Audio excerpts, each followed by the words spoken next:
ये कौन सा गाना का शूटिंग चल रहा है आपका? अरे सर नमस्कार नमस्कार नमस्कार, बोलिए। आपका चैनल कौन सा है? APN। जी जी।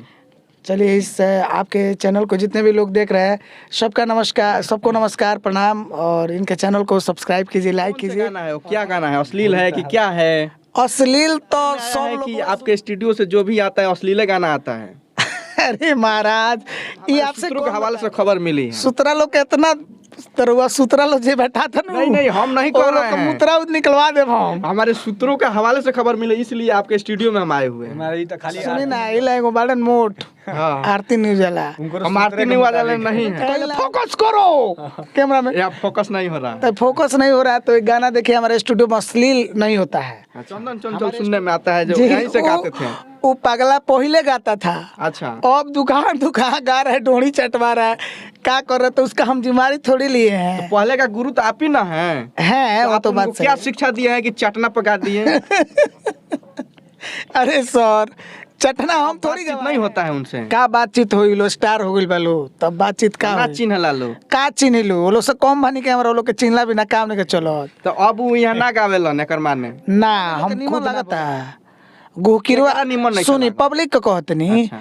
गोकिरवा जनतनी गुलाब जल में रख देम गंगा जल में उ सरवा मर जाई 1 मिनट के अंदर। अच्छा। गोकिरवा जन होले से काचड़ा में ओकनी के उठा के गंगा जल में रखेम नु 2 मिनट में मर जाइए से कोई सारी बाप रे बाप हम कमना कचड़ में आ कैमरामैन गइल। इनके पर हाँ। ज्यादा से ज्यादा फोकस तनी कीजिए। हम- पब्लिक को कीड़ा बोल रहे नहीं, हैं, गुलाब जल में नहीं रखने को बोल रहे हैं। कीड़े वाला काम करेगा तो हमका वो लोग के भगवान को है। हाँ।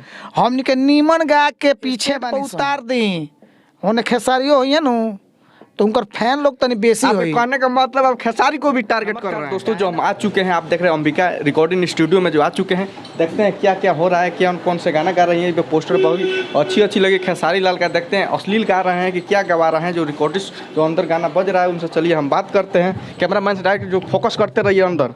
देखिए अभी हो रहा है यहाँ पे, चलिए अंदर हम बात करेंगे क्या क्या गवा रहे हैं।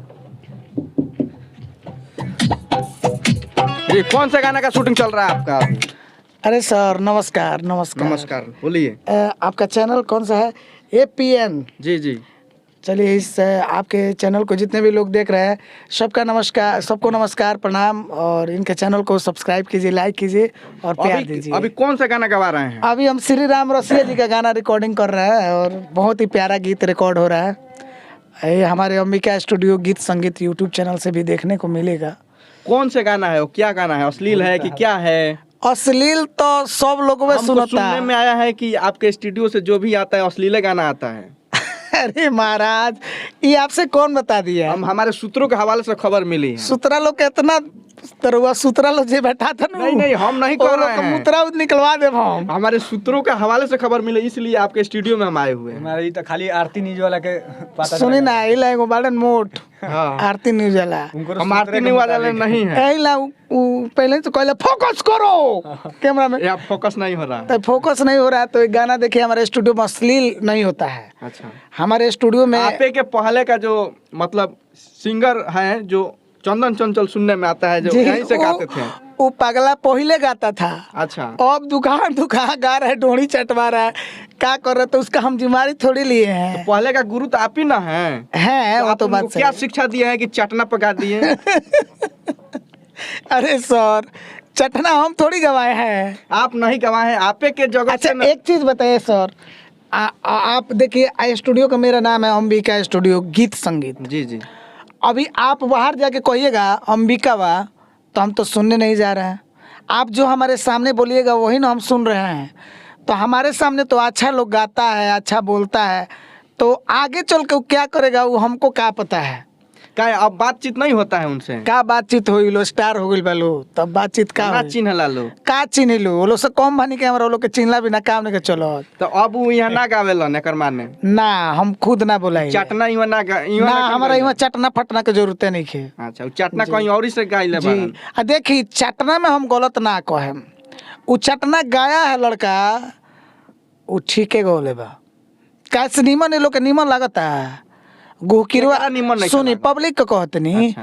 गोकिरवा जनतनी गुलाब जल में रख देम गंगा जल में उ सरवा मर जाई 1 मिनट के अंदर। अच्छा गुकिरवा जौन होला से कचड़ा में ओकनी के उठा के गंगा जल में रखेम नु 2 मिनट में मर जाइए से कोई सारी बाप रे बाप हम कमना कचड़ा में आ कैमरामैन गए। इनके पर हाँ। ज्यादा से ज्यादा फोकस तनी कीजिए हम- पब्लिक को कीड़ा बोल रहे हैं नहीं, गुलाब जल में नहीं तो रखने को बोल सुनिए, रहे हैं। कीड़ा वाला काम करेगा तो हम वो लोग को भगवान को है हाँ। हमनी के नीमन गा के पीछे बानी सोन ना भी आगे हो जाइए नीमन गा आप- के आप बोल रहे हैं हम अश्लील नहीं गाएंगे काहे हम अश्लील गाई तो पीछे रहना एगो पड़ेगा। एगो डायलॉग सुन ले बनी, न गोलियों की बौछार से न तलवारों की धार से बंदा डरता है तो परवरदिगार से। तो देखी 4 दिन के चांदनी फिर अंधेरी रात है, अरे तुम मेरे हो हम तेरे हैं फिर डर किस बात की।